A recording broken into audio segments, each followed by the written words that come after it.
Alright, I'm back. I'm smoking. And no, I don't like that. It's pretty though, and I don't want to kill the herm. Um, Back to business. Since 2017, the mother of child K has done everything a reasonable person would do in her situation. Ms. Peterson affirms the obligation to secure her children's home from this occurring again in the future. In the following redress of grievances, which was submitted to the FBI, Sacramento, and Solano County grand juries and the Judicial Performance Committee in San Francisco, the occurrence of not being heard by the courts is thoroughly addressed. Even the motion to suppress evidence submitted by the appellant was never responded to by the court. The appellant has gotten responses as heinous as, "What the F is this?" by the clerk's office via email. Rejection of certified mail. And not dismissing the lawyer to avoid service of hearing or acceptance of paperwork. The erosion of the legal protection of parents to raise, nurture, and educate their children without undue state interference, and about the unfortunate unintended consequences to innocent children caused by the routine overreach of the child welfare system. The United States Supreme Court has repeatedly held that parents have the fundamental right to direct the care, custody, and control of their children, most recently in Truxell and Granville. Yet parents continue to encounter obstacles in exercising those rights in schools, in hospitals, in their communities, and in family court systems. This case represents one of the most common occurrences of undue interference, court-imposed changes in custody and visitation without first determining the fitness of a parent. Summary of argument. So this is a lot of from parental rights in that case. State Supreme Courts around the country have required family courts to make a finding of parental unfitness before making custodial decisions based on the best interests of the child. Whether decisions are based on an interpretation of Truxell or the state's own constitutional protection of the parent-child relationship, the trend is clear. When a non-parent is seeking some sort of access to a child, due process requires the first step to be proof of parental unfitness, supported by strong evidence. Without this first step, the court's substitution of its judgment for that of the parent can irreparably harm the parent-child relationship. This court should reaffirm the importance of a parent-child relationship by requiring all third parties, including the Child Welfare Department, to prove parental unfitness before the state can overrule the wishes of a child's parent. 14th Amendment requires a decision of unfit parents to receive tremendous deference. The United States Supreme Court has consistently recognized that the interest of parents in the care, custody, and control of their children is perhaps the oldest of the fundamental liberty interests recognized by this court. Truxell and Granville. The fitness of the parent has long played a key role in disputes over parental rights. Stanley versus Illinois. The court warned that the state registers no gain towards its declared goals when it separates children from the custody of fit parents.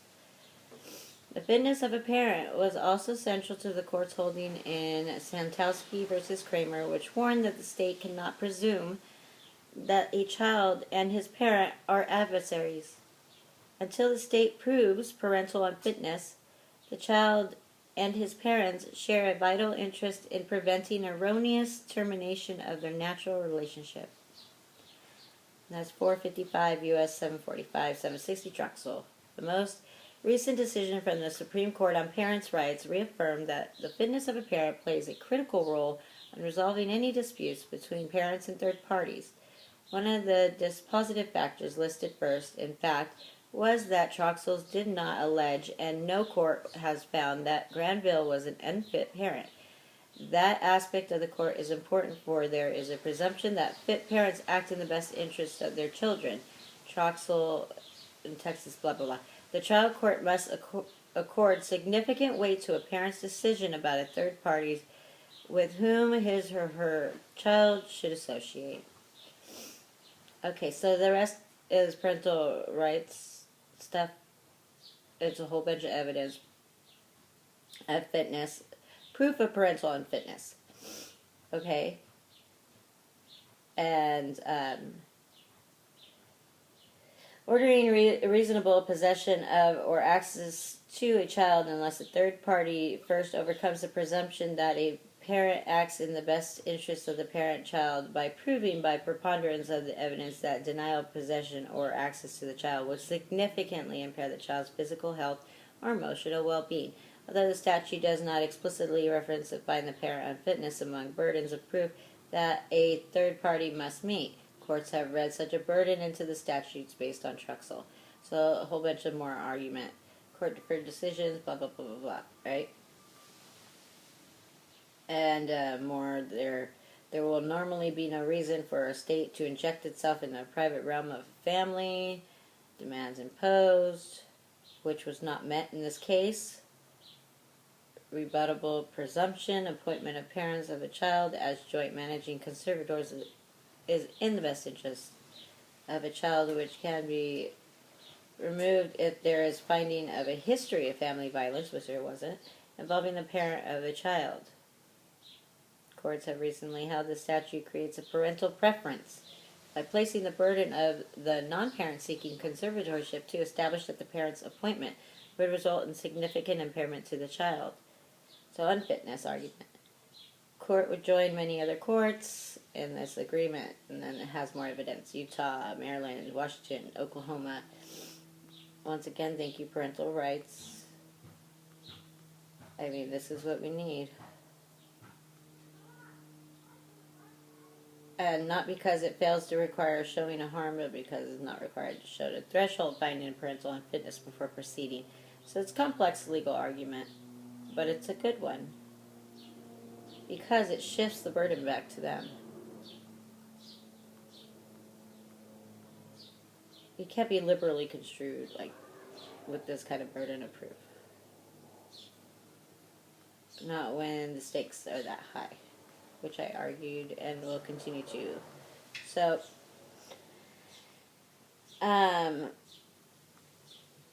this is more argument. The court held that the presumption required by constitutional precedents is that parent decision governs in a dispute about visitation between a child and a third party. So that's even that. I mean, it's still the same argument.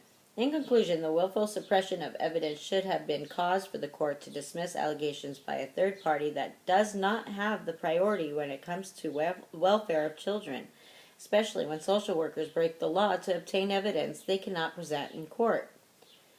If acquiring such evidence after time allowances in the WIC code is at no fault of the respondent or defendant, admittance of a hearing and reversal of jurisdiction shall occur. Does any adverse presumption shall occur. Any adverse presumptions are inferences based on the party's failure to produce or examine witnesses by any law enforcement personnel, and that's 81 ALR.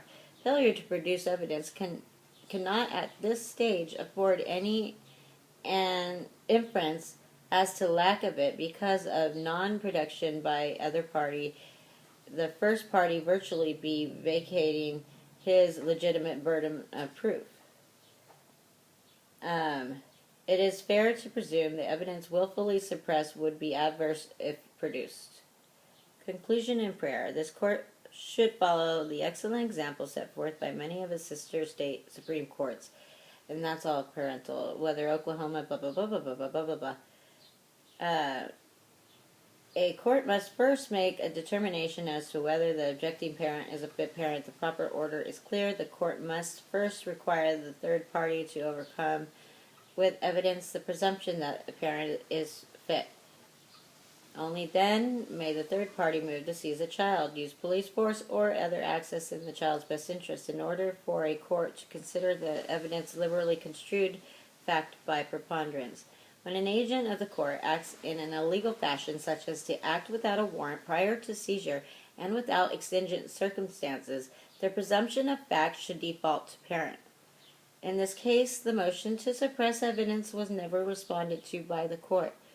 Section 413 of Evidence Code states as instructions concerning bad faith destruction of materials evidence for the accuser's side, if you find that any law enforcement officer intentionally and willfully attempted to suppress material evidence in any manner, such as intimidating witnesses, not disclosing witnesses, or destroying evidence, you must presume that the suppressed evidence would have demonstrated the innocence of the defendant and that the officer's testimony concerning the evidence may be biased. It was erroneous for the trial court to refuse for the appellant to be heard after the appellant submitted evidence that was previously withheld that exonerated the parents. An inference reasonably could have been drawn from this additional evidence most favorable to the defendant. Appellant presented the evidence that was not previously submitted or disclosed. Had it been, the best evidence rule would have been applied, and the original evidence submitted to the court would have been suppressed.